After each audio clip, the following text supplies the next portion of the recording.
Hello YouTubers, Alaska Prepper here. Let me start out by saying thank you to all of you that participated in the poll that I put out or published in the community page, asking if you'd like me to put a lot of my Alaska Prepper news content on here to Alaska Prepper so that it can be a one-stop shop, or if you just wanted me to leave news related items in the Alaska Prepper news channel, so that this channel here will concentrate more on prepping and things like that. Prepping, homesteading, when I get to that part, things like that.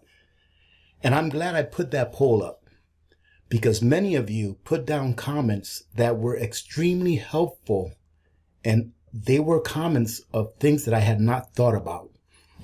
So what I'm going to do going forward is those news articles or news items that are somewhat controversial, I will save for the Alaska Prepper News channel. And why is that, you may ask? Well, because that channel is more of a backup channel to this one, and also that channel is not yet monetized. And some may say, well, you just care about the money. No, ladies and gentlemen, it's not that. For those of you that don't understand, when your channel or your video is monetized, it gets out to more people. So eventually, I hope to get the Alaska Prepper News channel monetized. And you guys can actually help out by subscribing to that channel if you're not already subscribed and watching my videos that I put up there. But the thing about monetization is that when you are demonetized, when a video is demonetized, none of your videos that are demonetized get recommended to anyone. So unless you're already part of the community, you won't even know that I put that video out, because it won't be recommended. So that's the big deal around monetization. In addition to that, I want to protect the Alaska Prepper News channel so that I can get information to you guys the way that I normally do, and I can continue doing videos and reaching more people, right? So that's the other reason. Now, I could have very easily put this video here in the Alaska Prepper News channel, but I want to get this information out to you, and it does have to do with gold. But I want you to sit through this, please, and take a look at what I have to say and show you, right? Because what I have got to show you is going to prove to you that having some gold is a good idea if you want to protect your wealth and your purchasing power. Now, ladies and gentlemen, I've said it 1,000 times and I'll say it again. I'm not a financial advisor, but I want you to take a look at this and think for yourselves whether having some gold is a good idea or not. And for those people out there that are going to come on here and say, in the Bible it says one day people will be throwing their gold and their silver in the streets. You can't eat gold. Gold is no good for you during an SHTF and all that kind of stuff. I agree with you 100%. You can't eat gold. During a crisis, in the midst of a crisis, I personally feel that gold and silver is no good. Because during a midst of a crisis like now, what's the most important thing? The things that you need in order for you to live: food, water, shelter, fuel, things like that. But there's always an end to a crisis, and then there's always a new beginning after a crisis. That's what I feel that gold and silver are the best tools to be used for, is for after a crisis and or to preserve your purchasing power. I came across something that I think is pretty incredible, and I am actually very hopeful after going through this document. And I'm going to go ahead and release a video on that later on tonight or tomorrow morning. So be on the lookout for that, because I've looked into it and it looks real. And I'm going to tell you what it is right now, but be on the lookout for my next video after this one. So let me go ahead and get into this chart with you and show you a couple of things that you may want to take into consideration if you're thinking about preserving your wealth and or your purchasing power via the use of precious metals. So this chart that we're looking at, ladies and gentlemen, is a chart of the Venezuelan stock market. I'm going to prove to you how it is that gold preserves your purchasing power. Not only that, but it may even give you additional purchasing power than what it had before a country starts doing what Venezuela's done and what we here in the US are starting to do now. So like I said, we have right now in Venezuela, they're at 227,597.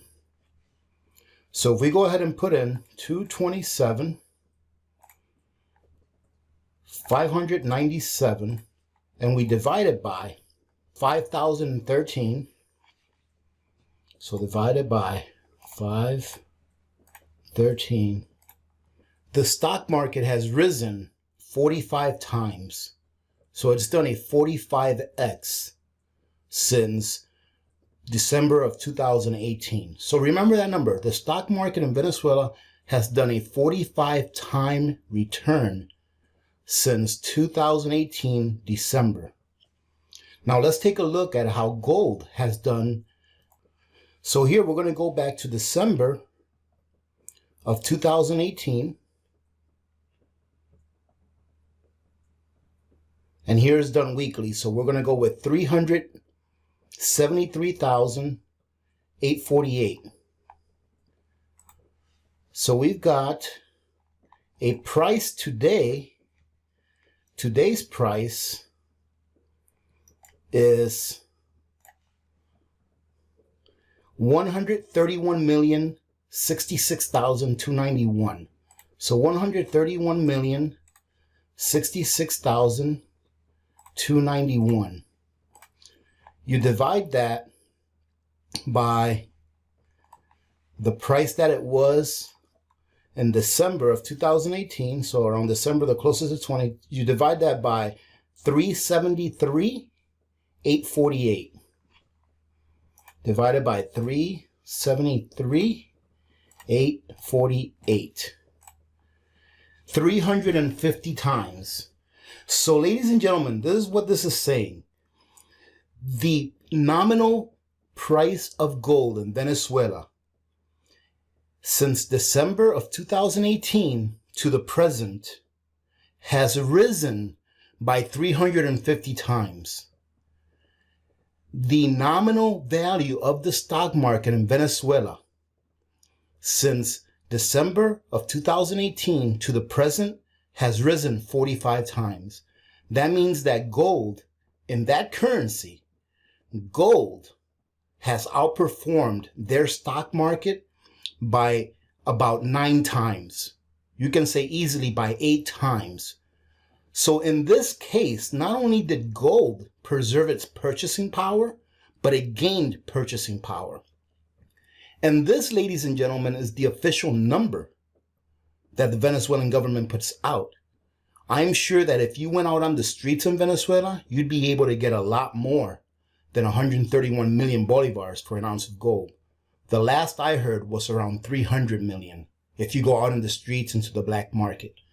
So that's why I want to show you. I know that a lot of people can't afford gold, and I know that the first and most important things to be prepared with are those things that are life-saving things. Food, water, medicine, okay, shelter, fuel, self-defense. All of those things are more important, but there's only so much stuff that people can get, right? Do you really think that people that have a high net worth, or people that maybe have their mortgage paid off, people that don't have any debt, how much stuff can they fit in their house?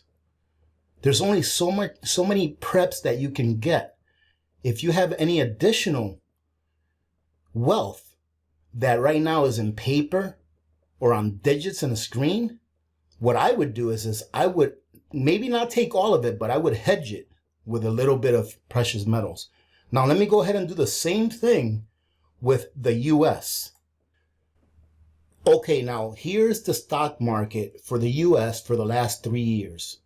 So let's go back to, let's see where we can get it back here.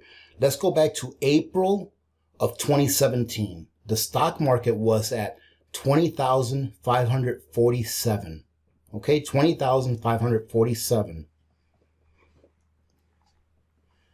So let's go ahead and get this here. 20,547. And let's see at that time, let's see how much gold you could buy at that time. Or let me put that the other way.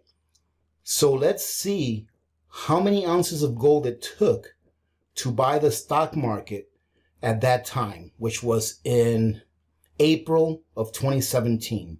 Okay, this was the stock market, April of 2017. Now let's see how much gold it took to buy the stock market in April of 2017. All right, so we've got the price of the stock market in April of 2017. Now let's go ahead and take a look at gold. February. All right, in April, where is it? April 13th, around the same date. In April of 2017, gold was $1,274. So let's go ahead and divide the stock market by 1274. It took 16 ounces of gold to buy the stock market in April of 2017. Now let's see how much gold it takes to buy the stock market today. Now, as you can see, today's live price of the stock market is 23, and it's changing up and down, 23,230. All right, it's 23,230. Now let's take a look and see how much gold is today. Today's gold price, as we're sitting right now, is $1,720. Wow, I think that's a high for the last few years. Anyways, today's gold price is $1,720. So we're going to divide 23,230, today's stock market, by the price of gold. Divide that by 1721. It takes 13 ounces.